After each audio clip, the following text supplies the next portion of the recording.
એ એમ કે મારે પગ કપાવો છે. પછી મને કોન્ટેક્ટ એવો મળ્યો કે ડૉક્ટર લીંબાણી ભાવનગરમાં જેલ રોડ ઉપર આવ્યા છે. તો ડૉક્ટર લીંબાણીનો કોન્ટેક્ટ કર્યો. લીંબાણી સાહેબે મને વગર ઓપરેશને ઇન્જેક્શન એવું મારી દીધું કે મારા ઓપરેશન મારે હાવ વગર ઓપરેશને મારા વાઈફને અત્યારે 80% ફેર છે. કમરમાં હાવ રેડી થઈ ગયું, પગમાં કાંઈ તકલીફ નથી, હોટલમાં બે જગ્યાએ ગાડી ફાટી ગઈ હતી, દેવા સારવાર કરાવી.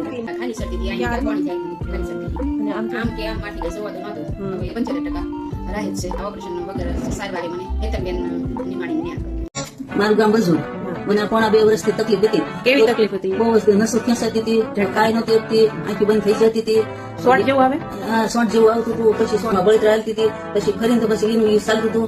અને હેતલબેન લીંબાણી સારું રિઝલ્ટ છે. નસબાળ બધું બંધ છે. અત્યારે શોર્ટ જેવું બંધ થઈ ગયું? હા, હા, બંધ. કેટલું ફેર છે? હા, બંધ. સાવ સરસ. હા.